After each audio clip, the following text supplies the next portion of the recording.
Ahmad Sanjar lahir tanggal 8 September tahun 1946, adalah seorang pakar biologi molekuler dan profesor di University of North Carolina yang berkewarganegaraan Turki dan Amerika Serikat. Ia mendapatkan penghargaan Nobel untuk bidang kimia tahun 2015 atas hasil karyanya yang berkaitan dengan penjelasan metode pemulihan DNA atau DNA repair secara mekanistik.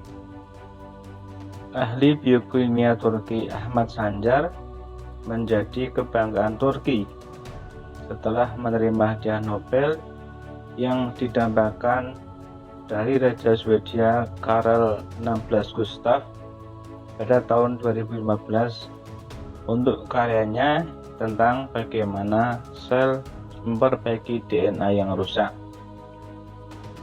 Profesor Turki Ahmad Sanjar adalah seorang ahli biokimia yang telah berkontribusi pada studi mekanistik perbaikan DNA dan menunjukkan bagaimana molekul protein tertentu memperbaiki kesalahan dalam DNA yang disebabkan oleh paparan sinar ultraviolet atau bahan kimia pemicu mutasi.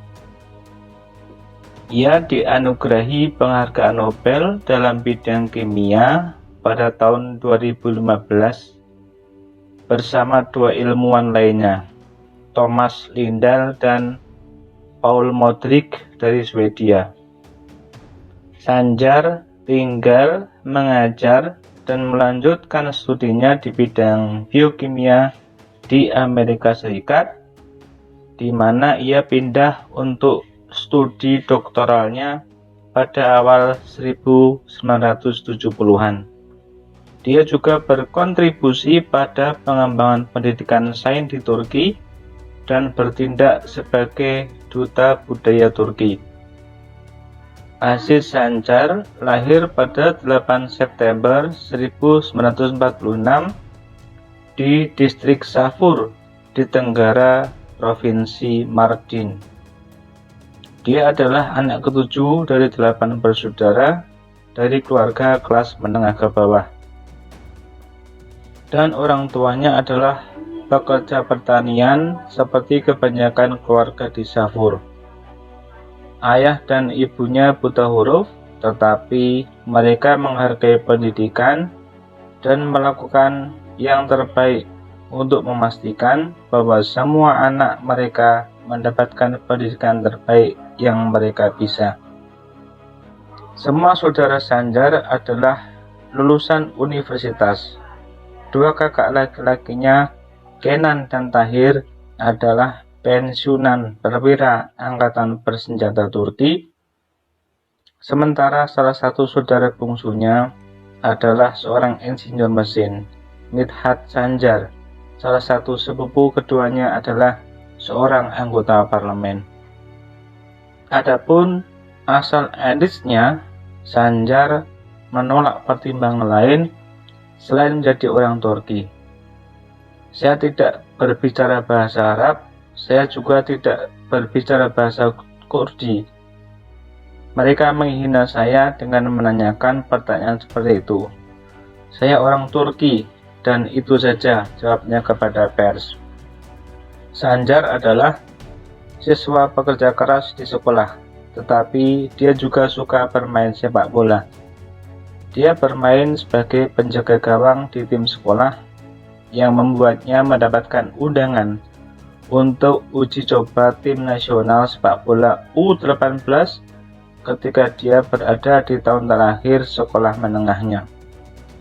Ini adalah mimpi yang menjadi kenyataan karena sejak usia 7 tahun saya ingin bermain untuk tim nasional, katanya dalam sebuah wawancara. Namun setelah mempertimbangkan dengan serius, saya memutuskan bahwa saya tidak cukup tinggi untuk menjadi kiper yang luar biasa, dan sebaliknya saya berkonsentrasi pada studi saya.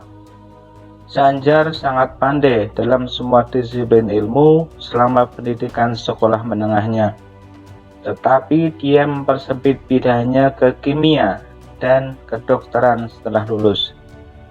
Dia memperoleh poin yang cukup untuk masuk ke Fakultas Kedokteran Universitas Istanbul pada tahun 1963.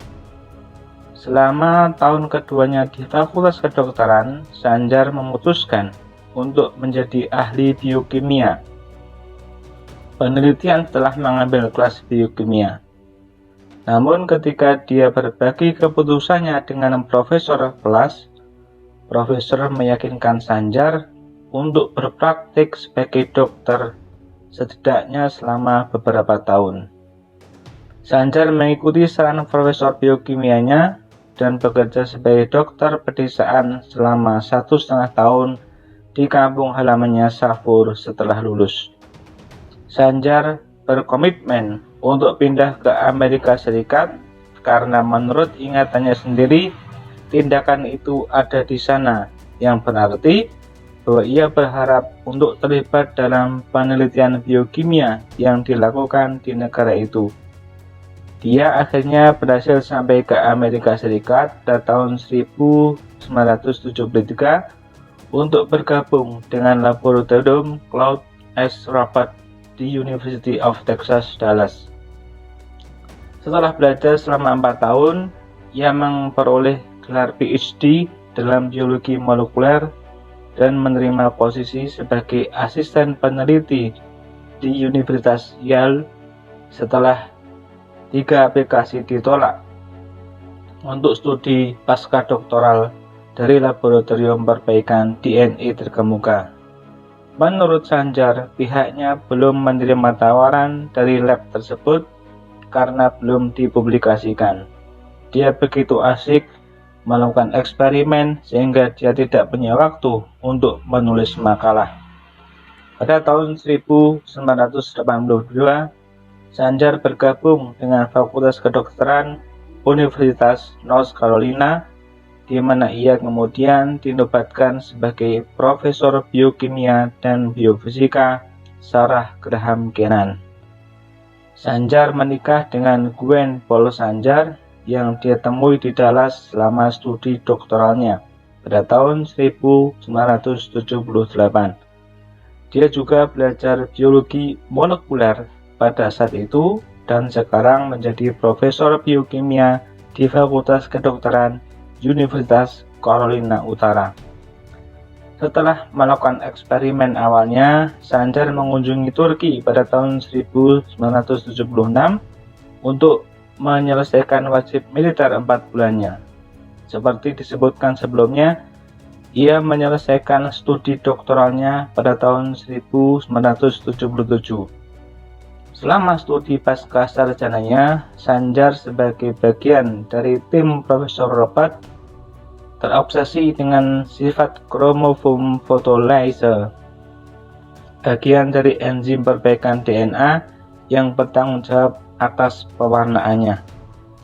Dia mengatakan kepada teman-temannya bahwa dia akan memberikan lengan kanannya untuk dapat mengidentifikasi kromofor. Dengan kata lain, bagaimana bakteri yang terpapar radiasi ultraviolet dalam jumlah yang mematikan berhasil pulih. Jadi, dia membuat penelitian eksperimentalnya sendiri, di mana dia menggunakan teknologi DNA yang baru dikembangkan untuk memproduksi fotoliase dan mengidentifikasi kromofor secara berlebihan. Mulai awal 1980-an, Sanjar terus meneliti fotoliase pada Escherichia coli yang juga dikenal sebagai bakteri E. coli. Setelah itu ia mulai menjelajahi pos pemeriksaan kerusakan DNA, di mana ia menemukan 2 kromofor permanen cahaya dan dalam fotoliase yang ia usulkan sebagai komponen kunci dari mekanisme reaksi fotoliase dan aktivitasnya pada ujung biru spektrum cahaya tampak. Pada tahun 2000-an, Sanjar akhirnya mengamati mekanisme perbaikan DNA dengan fotoliase. Dia juga menyelidiki ortolog fotoliase manusia, di mana dia menemukan bahwa kriptokrom yang terletak di mata berfungsi sebagai komponen fotoreseptif dari jam sirkadian mamalia. Sanjar melanjutkan studinya tentang enzim perbaikan DNA sejak pertengahan 1970-an yang membuatnya menjadi anggota di American Academy of Arts and Science, United States National Academy of Science, dan Turkish Academy of Science, serta hadiah Nobel untuk kimia. Akademi Swedia memberikan Sanjar bersama dengan Thomas Lindahl dan Paul Elmodrich dari Swedia untuk studi mekanistik perbaikan DNA mereka. Dalam pidato Nobelnya, Sanjar menyebutkan reformasi pendidikan yang dilakukan di Turki oleh Mustafa Kemal Atatürk, pendiri Republik Turki, yang dia identifikasi sebagai fondasi di mana dia bisa melakukan studi ilmiahnya. Dia juga menyerahkan medali Nobel yang diberikan kepadanya ke Atatürk dan Museum Perang Kemerdekaan di Anıtkabir, Mausoleum Atatürk di ibu kota Ankara.